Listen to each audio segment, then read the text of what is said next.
নেপালের পরিস্থিতি ভারতেও হতে পারে, মোদীকে সতর্কবার্তা শিবসেনা নেতার। দ্রব্যমূল্য ও বেকারত্বে ক্ষুব্ধ ভারতের তরুণরা, এবার কি ভাঙবে মোদীর দুর্গ? ভারত ও চীনের মাঝে কৌশলগত অবস্থানে থাকা নেপাল, সংকটের প্রভাব এশিয়া জুড়ে। শপথ নিয়েই নির্বাচনের তারিখ ঘোষণা করলেন নেপালের নতুন প্রধানমন্ত্রী।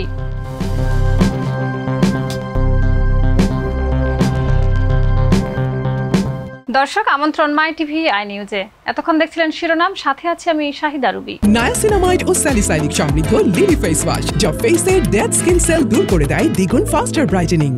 জাতিসংঘ সাধারণ পরিষদে ফিলিস্তিনের স্বাধীনতাকামী সংগঠনের স্বাধীন রাষ্ট্র হিসেবে প্রতিষ্ঠার লক্ষ্যে নিউ ইয়র্ক ঘোষণা নামে একটি প্রস্তাব গৃহীত হয়েছে। ফ্রান্স ও সৌদি আরবের উত্থাপিত এই প্রস্তাবের পক্ষে ভোট দিয়েছে 142টি দেশ, বিপক্ষে 10টি এবং 12টি দেশ ভোটদানে বিরত ছিল। প্রস্তাবে 2023 সালের 7 অক্টোবর ফিলিস্তিনের স্বাধীনতাকামী সংগঠনের হামলার নিন্দার পাশাপাশি গাজায় ইসরায়েলি অবরোধ ও মানবিক বিপর্যয়েরও সমালোচনা করা হয়।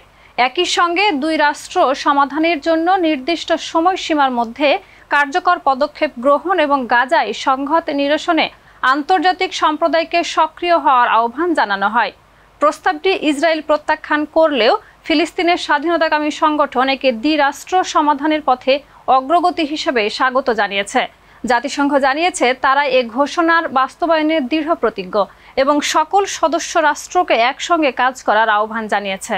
নেপালের দুর্নীতি বিরোধী আন্দোলনের প্রসঙ্গে শিবসেনা নেতা সঞ্জয় রাউত হুঁশিয়ারি দিয়ে বলেন, এমন পরিস্থিতি ভারতের সৃষ্টি হতে পারে, তবে মহাত্মা গান্ধীর অহিংস আদর্শে বিশ্বাস করার কারণেই ভারত এখনো স্থিতিশীল।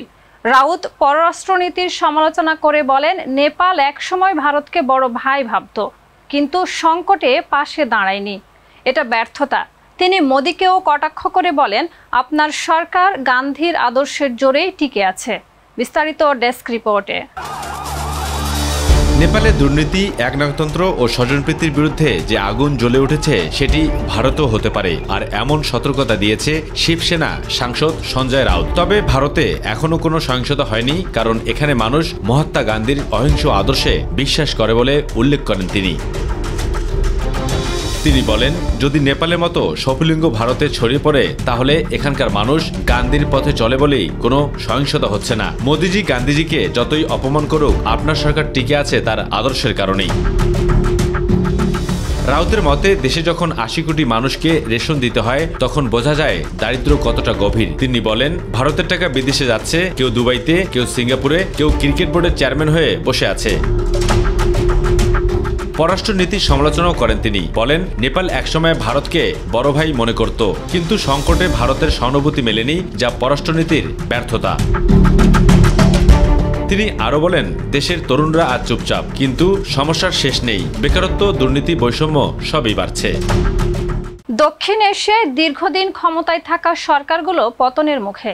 শ্রীলঙ্কা, বাংলাদেশের পর নেপালেও তারুণ্যের বিস্ফোরণে অপমানজনক বিদায় হয়েছে ক্ষমতাসীনদের। ছোট কয়েকটি দলের সমর্থন নিয়ে টিকে থাকা ভারতের মোদির উপরেও রাজনৈতিক চাপ আরও বেড়েছে। মূল্যস্ফীতি ও বেকারত্বে জনগণের অসন্তোষ বেড়েছে। এখন প্রশ্ন, মোদি সরকার এই সংকট থেকে শিক্ষা নেবে, না ইতিহাসের পুনরাবৃত্তি হবে? বিস্তারিত রিপোর্টে। দক্ষিণ এশিয়ার রাজনীতিতে যেন এক প্রবল ঝড় বইছে। বাংলাদেশের শেখ হাসিনার সরকার, শ্রীলঙ্কায় রাজাপাকসে পরিবার এবং নেপালে কেপি শর্মা ওলির মতো দীর্ঘদিনের ক্ষমতাসীন নেতাদের পতনের পর এই পরিস্থিতিতে দিল্লির রাজনৈতিক অলিন্দে এখন ঘুরপাক খাচ্ছে এক প্রশ্ন, পাশের বাড়ির আগুন কি এবার লাগবে মোদির নিজের ঘরে? দক্ষিণ এশিয়ার রাজনৈতিক বাস্তবতায় দেখা যাচ্ছে একের পর এক শক্তিশালী সরকার জনরোষে টিকতে পারছে না। বাংলাদেশে কোটা সংস্কার আন্দোলনকে কেন্দ্র করে শেখ হাসিনা সরকারের পতন ঘটে। শ্রীলঙ্কায় গোতাবায়া রাজাপাকসে পদত্যাগ করতে বাধ্য হয়েছেন ভয়াবহ অর্থনৈতিক সংকট ও গণ আন্দোলনের মুখে। এই পটভূমিতে ভারতের প্রধানমন্ত্রী নরেন্দ্র মোদীর নেতৃত্বাধীন বিজেপি সরকারকে নিয়েও প্রশ্ন উঠছে, এই ধারাবাহিক পতনের ছায়া কি এবার ভারতের উপরও পড়তে পারে? যদিও মোদী এখনো ব্যক্তিগতভাবে অত্যন্ত জনপ্রিয় এবং বিজেপির দল হিসেবে সাংগঠনিকভাবে অনেক বেশি শক্তিশালী, তবুও সম্প্রতি বিভিন্ন রাজ্যভিত্তিক নির্বাচনে বিজেপির ভরাডুবি এবং বিরোধী জোট ইন্ডিয়া এর উত্থান বড় অশনি সংকেত হিসেবেই দেখছেন বিশ্লেষকরা।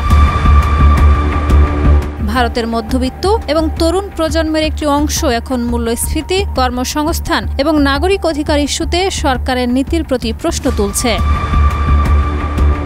রাজনৈতিক পর্যবেক্ষকদের মতে দক্ষিণ এশিয়ার রাজনীতিতে দেখা যাচ্ছে যেখানে দীর্ঘদিন ক্ষমতায় থাকা সরকারগুলোর প্রতি জনগণের আস্থা কমছে, সেই অর্থে ভারতের ক্ষেত্রেও এ ধরনের চাপ তৈরি হওয়া অস্বাভাবিক নয়। প্রশ্ন এখন একটাই, অন্যদের দেখে কি শিক্ষা নিবে মোদী সরকার, নাকি সেই একই ইতিহাসের পুনরাবৃত্তি ঘটবে ভারতের রাজনৈতিক পরিসরে?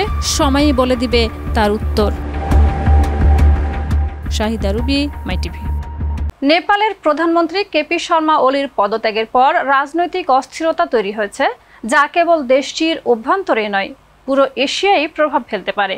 ভারত ও চীনের মাঝে কৌশলগত অবস্থানে থাকা নেপালের সংকট সীমান্ত বাণিজ্য, সরবরাহ শৃঙ্খলা ও নিরাপত্তা ব্যবস্থায় নেতিবাচক প্রভাব ফেলছে।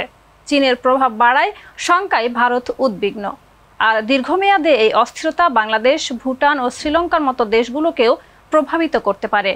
বিস্তারিত প্রতিবেদনে। জেনজিদের আন্দোলনে যখন উত্তাল নেপালের রাজনীতি, তখন প্রতিবেশীদের দুশ্চিন্তাও বাড়ছে।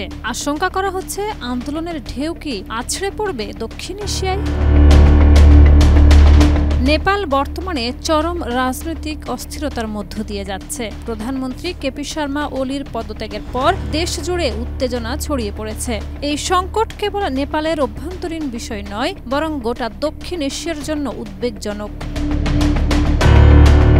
নেপালের ভূ রাজনৈতিক অবস্থান অত্যন্ত গুরুত্বপূর্ণ, কারণ উত্তরে চীন আর দক্ষিণে ভারত।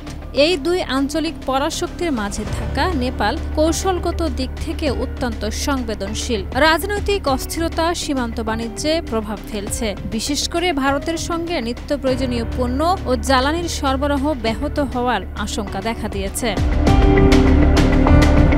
চীনের belt and road initiative BRI যুক্ত হওয়ার পর নেপালে বেইজিংয়ের প্রভাব বেড়েছে।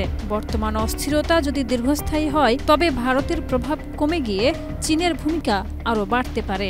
বিশ্লেষকরা বলছেন এই সংকট বাংলাদেশ, ভুটান ও শ্রীলঙ্কার মতো প্রতিবেশী দেশগুলোর জন্য নেতিবাচক প্রভাব ফেলতে পারে। অর্থনীতি ছাড়াও নিরাপত্তার দিক থেকে হুমকি দেখা দিয়েছে। চোরাচালান, মানব পাচার ও সন্ত্রাসী তৎপরতাও বাড়তে পারে।